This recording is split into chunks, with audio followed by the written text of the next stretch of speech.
안녕하십니까. Y타임스 논평의 추국일입니다. 조국 전 법무부 장관에 대해서 구속영장이 청구됐습니다. 그런데 청와대가 법원을 공개적으로 겁박하고 있습니다. 당장 중단해야 됩니다. 특별히 청와대 윤도한 수석은 거짓말과 궤변을 늘어놓고 있습니다. 부끄러운 줄 알아야 됩니다. 우병우하고는 비교가 안 될 정도의 무거운 범죄를 저지른 조국, 어차피 구속감입니다. 윤석열의 경찰이 23일 날 조국 전 법무부 장관에 대해서 사전 구속영장을 청구했습니다. 서울 동부지검 형사 6부가 청구를 했는데요. 유재수 전 부산시 경제부시장에 대한 청와대 민정수석실의 감찰 무마 의혹과 관련해 가지고 조국 전 장관에 대해서 직권남용 혐의 그리고 권리행사 방해 혐의로 사전 구속영장을 청구했다, 이렇게 밝혔습니다. 조국에 대한 구속영장 청구는 문재인 대통령이 중국 베이징과 청두에서 이틀 일정으로 열리는 한중 정상회담 그리고 한중일 정상회담을 참석하기 위해서 서울공항을 통해서 출국한 다음에 전격적으로 이루어졌습니다. 지난 8월 달에도 조국 자택에 대한 압수수색을 할 때 문재인 대통령이 유엔 총회 참석을 위해서 미국 뉴욕으로 출국한 바로 다음 날 이루어진 바 있죠.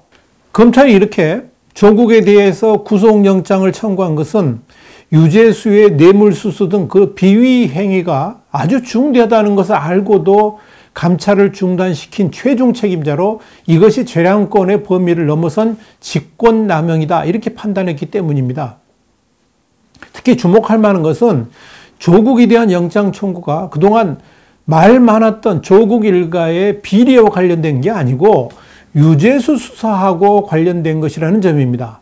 구속영장 청구 주체도 개인 비리에 관련된 서울중앙지검이 아니라 공적 업무와 관련된 수사를 했던 동부지검입니다. 조국에 대한 영장 실질 심사는 오는 26일 날 오전 10시 반부터 서울 동부지법 권덕진 영장 전담 부장판사 심리로 진행됩니다. 권판사는 지난달 27일 날 청구되었던 이 유재수 전 부시장의 구속영장을 발부한 바 있습니다. 그럼 조국이 과연 구속될까요? 분명한 것은 유재수에 대한 구속영장이 발부된 연장선상에서 봤을 때 조국 역시 확실한 구속감이라는 점입니다.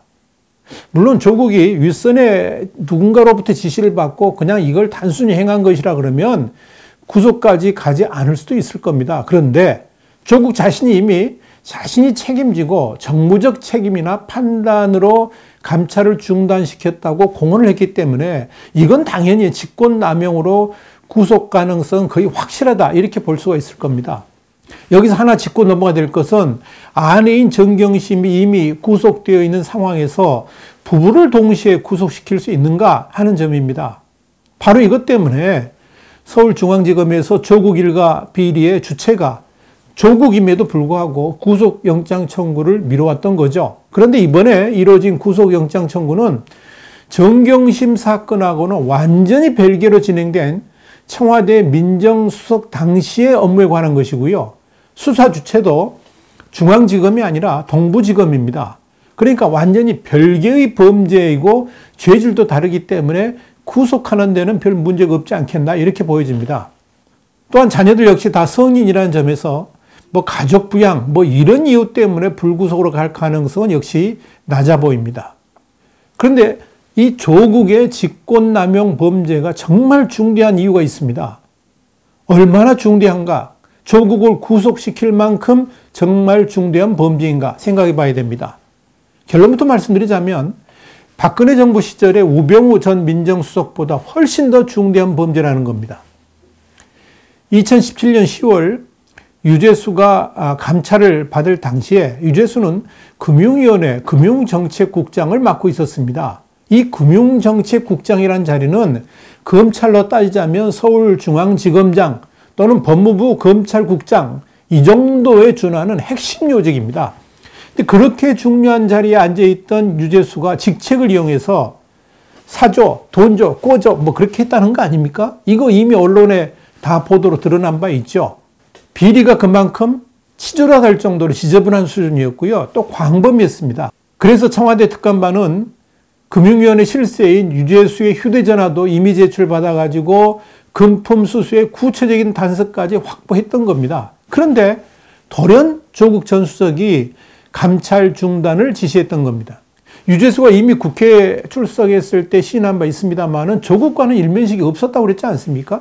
그럼에도 불구하고 조국은 온갖 지저분한 범죄를 저지른 유재수의 감찰을 중단시켰습니다. 아마도 백원우 민정비서관이나 최고위층 등의 구명 요청이 있었고 조국 전 수석이 이걸 수용한 것이기 때문에 그렇게 감찰을 돌연 중단시킨 것은 아닌가 보여지는데요. 이것 자체가 엄연한 직권남용이라는 것이 검찰의 시각입니다. 또 검찰은 금융위원회가 유재수 사표를 수리한 후에 국회 전문위원으로 추천한 배경에도 조국 전 수석이나 청와대 입김이 있었을 것으로 보고 있습니다. 결국 범죄를 저지른 유재수에 대한 수사 의뢰는커녕 징계도 못하도록 사표를 받게 한 것을 넘어서 후속 인사까지 영향력을 행사했다는 것은 입이 10개라도 변명할 거리가 없을 정도로 직권남용이 심각하다는 거죠. 이미 박근혜 정부 시절에 우병우는 이보다 훨씬 약한 것으로도 유죄 판결을 받은 바 있습니다. 우병우 전 수석이 직권남용으로 법의 심판대에 서게 된 것은 미르재단, K스포츠재단의 비위 의혹을 알고도 별 문제 없다 그러면서 감찰하지 않았기 때문이었습니다. 지금의 유재수와 관련된 조국 전 수석하고 비교해보면 이건 비교가 안 되죠. 그야말로 깃털만큼 그 죄질이 가볍다 이렇게 말씀드릴 수 있습니다. 그러니까 우병우는 그저 해야 할 일을 안 한 것이고요. 조국은 진행 중인 일을 강제로 중단시킨 겁니다. 그러니까 죄질이 비교가 안 될 정도로 무겁다는 거죠. 그렇다면 조국은 당연히 구속감 아니겠습니까? 그런데도 청와대가 반발합니다. 조국에 대해서 구속영장이 청구되니까 청와대는 즉각적으로 반발하고 나섰습니다. 영장실질심사가 이루어지기도 전에 피의자를 대한민국의 청와대가 비호하고 나선 겁니다. 청와대 윤도한 국민소통수석은 23일 날 서면 브리핑을 통해서 이런 말을 썼습니다. 당시 민정수석실은 수사권이 없어서 유재수 전 부시장 본인의 동의에서만 감찰 조사를 할 수 있었다 그러면서 그가 조사를 거부해서 확인된 비위 혐의를 소속기관에 통보했다라고 해명했습니다. 윤 수석은 또 검찰 수사를 의뢰할지 소속기관에 통보해 인사조치를 할지는 민정수석실의 판단 권한이라 그러면서 청와대가 이런 정무적 판단과 결정을 일일이 검찰의 허락을 받고 일하는 기관이 아니라는 입장을 다시 한번 밝힌다라고 강조했습니다. 근데 청와대의 이런 해명은 조국의 구속영장 발부에 있어서 핵심적 판단사항인 감찰 중단이 민정수석실의 정상적 업무인지 아니면 직권남용인지를 가르는 데 있어서 감찰 중단은 제외가 되지 않는다라고 영장심사라는 법원에 공개적으로 압박을 가한 것이다. 이렇게 볼 수가 있습니다. 다시 말씀드립니다만은 아직 영장심사를 시작하지도 않은 법원에 대해서 최고 권부라고 말하는 청와대가 나서가지고 피의자 입장을 대변하는 아주 부적절한 일이 지금 벌어지고 있는 겁니다. 따져볼까요?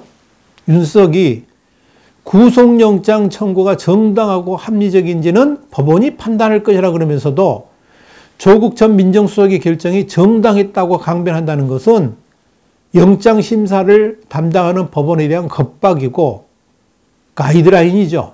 그뿐 아니고요. 윤석은 유 전 부시장의 당시 비위 혐의를 소속기관에 통보했다고 그랬습니다만 이거 완전한 거짓말입니다. 금융위원회는 청와대에서 구체적인 비위 사실을 알려주지 않았고 사표만 수리하라고 했다라고 밝힌 바가 있습니다. 지난해 12월 국회에 출석했던 금융위원회 부위원장의 답변이 그랬습니다. 그래서 유재수는 퇴직금까지 받고 국회 전문위원으로 영전까지 하게 된 거거든요. 상황이 이런데도 윤석은 조국에 대한 구속영장 발부를 막기 위해서 법원을 압박하고 있는 겁니다. 거짓말을 하면서 그런 겁니다. 윤수석은 또 다른 거짓말도 했습니다. 당시 민정수석실은 수사권이 없어서 유재수 본인의 동의하에서만 감찰 조사를 할 수 있었다라고 말한 대목이 그겁니다. 청와대 민정수석실의 공직자 감찰은요, 동의를 전혀 필요로 하지 않습니다.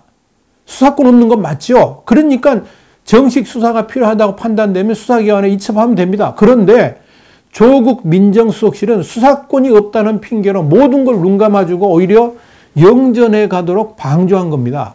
윤수석이 말한 정무적 판단이라는 것도 아주 위험한 발상입니다. 청와대 민정수석실은 법률적 판단하는 곳이지 정무적 판단을 해서는 안 됩니다. 그런 정무적 판단은 정무수석실에서는 하는 겁니다. 그런데 민정수석실이 정무적 판단으로 누구는 수사기관에 넘기고 누구는 눈 감아주고 이건 직권남용이죠. 범죄행위라는 겁니다. 그리고 하나 더요. 윤수석은 조국 영장 청구하고 관련해가지고 서면 브리핑을 했습니다. 이건 일방적 통보죠. 그런 것은 대변인이 해야 되는 거죠.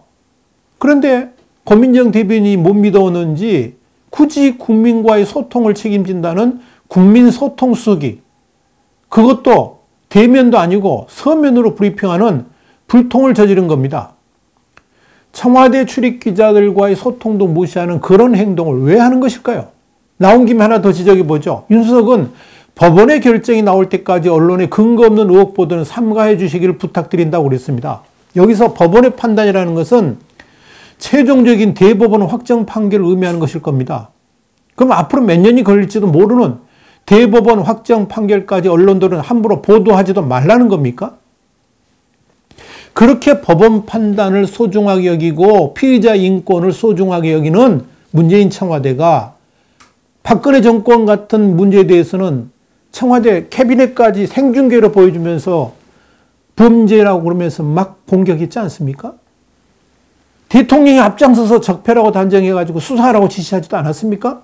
남들이 저지른 것에 대해서는 서리발을 내세우면서 자기 편이라고 그렇게 언론 보도까지 막는 것이 정당한 태도입니까? 여기에 민주당도 부끄러운 줄 알아야 됩니다. 창피한 줄 알아야 됩니다. 민주당이 조국의 구속영장 청구에 대해서 큰 소리를 냈는데요. 홍익표 민주당 수석 대변인이 통제받지 않은 무소불위의 권력으로 수사가 아닌 정치를 하고 있고 검찰의 밑보인 개인을 파기하겠다는 사실상의 보복적 행태의 개탄을 금할 수 없다 그러면서 검찰의 조국에 대한 영장 청구를 비판했습니다. 또 조국 전 장관이 책임을 회피하지 않음에도 검찰은 망신주기 시기로 구속영장을 청구하는 오기를 보였다 그러면서 이건 명백한 검찰권 남용이라고 지적했습니다. 민주당에게 묻고 싶습니다. 그런 식으로 너그러운 마음을 가졌다면 왜 전 정권 사람들한테 그렇게 무지막지하게 됐습니까? 본인이 책임을 회피하지 않았기 때문에 영장 청구하면 안 된다고요? 그게 도대체 말이 됩니까? 민주당은 제발 부끄러운 줄 알아야 됩니다. 뭐가 문제인지도 모르고 무조건 자기 편이라고 감싸려고 하는 그 작태를 당장 중지해야 될 것입니다. 결국은요, 어차피 조국은 구속해야 됩니다. 지금 조국은 유재수 사건만으로 문제가 되고 있는 거 아닙니다. 이미 세상을 떠들썩하게 했던 자녀 입시 부정 문제, 운동학원 문제, 사모펀드 불법 투자 문제, 이런 가족 비리 의혹으로 서울중앙지검 반부패 수사 2부에서 조사를 받고 있죠. 또 청와대의 지방선거 개입 의혹, 여기도 연루되어 있죠. 그래서 서울지검 공공수사 2부에서 조사받고 있지 않습니까? 이번에 또 유재수에 대한 감찰 무마 의혹 때문에 서울 동부지검에서 또 수사를 받고 있죠. 어조구 아세요? 어조구. 어차피 조국은 구속. 어조구. 그렇지 않습니까? 조국이 누굽니까? 바로 문재인 정권의 상징적 인물 아닙니까? 진보 세력의 간판 스타죠. 소위 정의의 아이콘 아니었습니까? 그래서 문재인 정권이 저렇게 조국을 감싸고 있는 것일 겁니다. 그런데 분명한 것은 누가 봐도 심각한 범죄를 저지른 자임에도 불구하고 자기 편이라는 단 하나의 이유로 수사를 방해하고 권력을 남용한다 그러면 이건 반드시 여기에 상응하는 대가를 받게 될 겁니다. 그것이 역사의 교훈이기 때문에 그렇습니다. 문재인 정권이 진심으로 국민의 편이 되려면 지금이라도 잘못된 권력 사용에 대해서 반성하고 사죄해야 됩니다. 그것이 더 이상 민심 이반을 막는 최선의 길이 될 겁니다. 이 기회를 놓친다면 문재인 정권은 지난 노무현 정권 때 같이 패족의 길로 가게 될 것임을 분명히 경고해 둡니다. 와이타임스 논평이었습니다. 다음 시간에 다시 뵙겠습니다. 감사합니다.